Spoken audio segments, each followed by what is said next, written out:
Uh, I guess this was originally thought about as a book launch event. That's how it was presented to me, and I was invited to participate in it, which I was very happy to do, and say a few words, and that is also what I'm very happy to do. But I did want to, again, focus attention on the book that was to be launched, and it's this one, Regional Inequality in China. And all of our speakers were involved and are the co-editors of it, Shenggun, Ravi, and Xiaobo. So I'd like to begin by offering my congratulations to them because I think it's an extremely useful book and serves an important role in focusing attention on this very important issue of regional inequality in China. By the way, I also want to say that Xiaobo gave me much too much credit in the series. They were a pioneering series of studies of inequality in China undertaken by the Chinese Academy of Social Sciences in partnership with a number of non-Chinese economists such as myself and Keith Griffin and Aziz Khan. I was involved only in the first three, 88, 95, and 2002, and I was only a co-principal investigator in the second one of those. And I've had no connection with any subsequent ones after 2002. Indeed, I don't even know what the results of them were. I'd be very interested to know that. So this book, I think, is a welcome addition to the growing literature on inequality in what used to be one of the world's most egalitarian countries not so long ago. Indeed, one of the stories that is most important about the Chinese case is the rapidity with which it changed from being an extremely egalitarian country to being one of the more unequal in terms of income distribution in the world, and perhaps the most unequal one in its region of the world. The book calls attention to the widening of regional inequalities and analyzes the reasons for that, many of which lie within China's political economy and very much need ferreting out and discussion. And it also makes, I think, a series of very cogent suggestions for remedial and corrective policies. Now, China's leaders have, of course, famously promised to rebalance the Chinese economy in a number of ways, including making growth more pro-rural, more pro-poor, more friendly to the natural environment, more equitable, and more dependent on domestic demand, especially consumption demand, and correspondingly less dependent on exports, and also on extraordinarily high rates of fixed investment. All of these objectives, if they are in fact accomplished, would indeed reduce social inequalities of various kinds, including regional inequality. And as Shenggun suggested, and as Barry Naughton pointed out about a year ago, from the early 2000s on, the national leadership has indeed moved very forcefully on virtually all aspects of its rebalancing agenda, making substantial increases in coverage of its major social insurance programs, most of which were being built from scratch to replace the old model of social protection that had faded away with the collective, with the institutions of the collective era. So basic pensions, basic health insurance, workers' compensation, unemployment insurance, and so on, received large infusions of funds and greatly increased their coverage of the population over this period. And yet, despite this, the basic growth model not only did not change, in some respects, its worst features intensified. That is to say, household consumption just before the global downturn hit, household consumption actually fell as a proportion of GDP to only about 35%, which is extraordinarily low. Investment rose to well over 40% of GDP, which is an extraordinarily high ratio for what is still essentially a low-income country. Net exports, that's exports net of imports, actually rose to over 10% of GDP. And then came the global crisis. What I want to suggest here is a somewhat different aspect of the global crisis, or a slightly different take on it, perhaps, than Shungun has presented. Although I think perhaps his take is an important corrective to what I'm about to say. I want to suggest that the impact of the global recession on the chances for a more equitable approach to economic growth and development in China is actually quite problematic.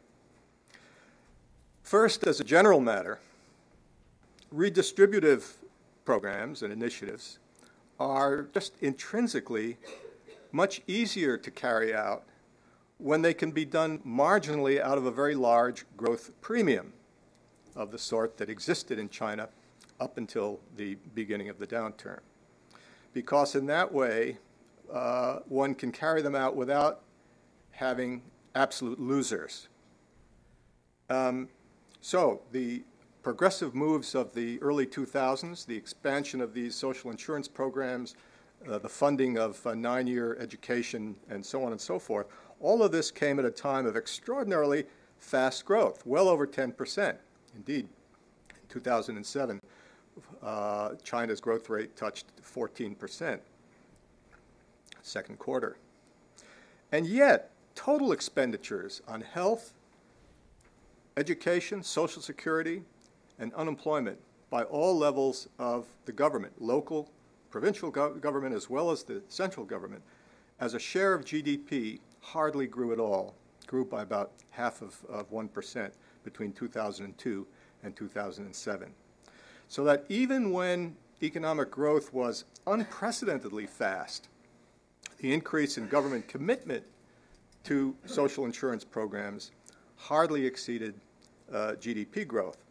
Indeed, government expenditures as a whole were growing by 15% per year over this period, which was well above the average, as high as it was, the average growth rate of GDP. So social expenditures listed above must actually have fallen as a proportion of total government spending. In that sense, one can say that the spending increases really weren't very redistributive at all. They were financed by essentially a constant proportional share of a very large growth premium.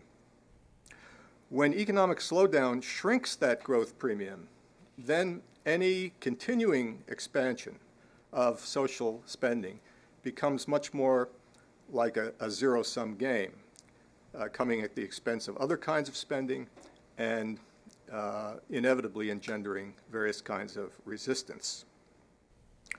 It's very hard for progressive change to survive in a lower growth environment. So that's reason number one why the downturn throws into question the whole harmonious society, rebalancing the economy objectives. Second reason, when the crisis hit China, the government's primary agenda changed radically as a result. According to a recent report I've seen reference to by CAS, by the Chinese Academy of Social Sciences, some 41 million workers lost their jobs as a result of the downturn. So for social stability alone, restoring employment had to be the highest priority concern of the government. The large $586 billion stimulus package that Shungun discussed was indeed a very large one in the Chinese context, and a more vigorous one than ours as well in terms of its stimulative impact. Money was not wasted on tax cuts, for example. But China's mode of economic growth is highly inefficient at creating jobs. The elasticity of employment with respect to GDP is low because of the predominance of large capital-intensive industries and the bias against small and medium-scale labor-intensive ones, especially in access to credit. A crude calculation of the gross GDP elasticity of employment for the period 1995 to 2008 yields a result very, very close to zero, 0.03, which is pretty close to being jobless growth. So China needs to create a huge amount of growth to generate a significant number of jobs. At the National People's Congress last March, the major industrial beneficiaries of the stimulus package were listed: steel, auto, machinery, shipbuilding, textiles, electronics, pharmaceuticals, petrochemicals. This list brought a rebuke from Cai Fang, who's a very distinguished demographer and economist and a member of the National People's Congress Standing Committee. And Cai Fang complained, quote, "The central government's incentives seem more attentive to big companies than small ones, which are the mainstay of employment."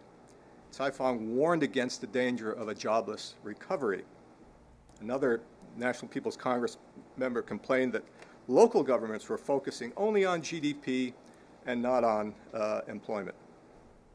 And by the same token, it also looked like environmental protections were being shoved aside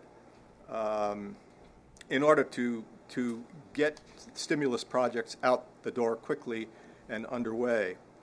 New York Times, for example, last April reported that environmental impact assessments were being cut back from 60 days for projects to be approved to as little as 5.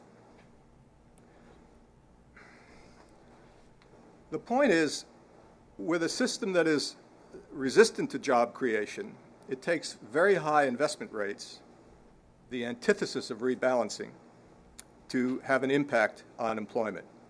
And if restoring employment is the most important short-run objective, then rebalancing may have to wait. Employment levels in China have in fact started to recover over the past few months, precisely as a result of the heavy public investment program of the stimulus. A recovery has not been entirely jobless, as Cai Fang feared, but neither has it really rebounded vigorously. Researchers at CAS have reported that of the 41 million workers who lost their jobs as a result of the crisis, about 23 million still remained out of work. Last week, in a speech in Dalian, the premier, Wen Jiabao, criticized the view that China's stimulus package was only about a lot of investment spending. He called it that simplistic, a total misunderstanding. He said that the stimulus package actually focused on expanding domestic demand and was aimed at expanding both investment and consumption. Time will tell. And relevant to this book that we're celebrating here, I was very glad to get Sheng Gun's account of the regional impact of the stimulus package, because I was only dimly aware of some of that information, and I'm quite reassured. The earlier major stimulus of the late 1990s, which was a response to the Asian crisis, and in which China took advantage of the need to buttress domestic demand and also try to make an impact on regional inequalities by focusing their major infrastructural spending on the less developed regions of the West and the center. This had measurable impact on reducing inequalities, as Xiaobo suggested, and we picked that up in our 2002 survey, especially by creating many off-farm job opportunities that hadn't existed before in those regions, that being the single most important way to raise the incomes of rural people in the interior of the country. So the fact that this stimulus package seems to be following suit and accomplishing the same things, and that the Western province growth rates are actually higher now than the Eastern one, I think is a very hopeful note. I hope the authors of this book will keep their eyes on this issue, as I'm sure they will, as China's recovery and transition continues. Thanks.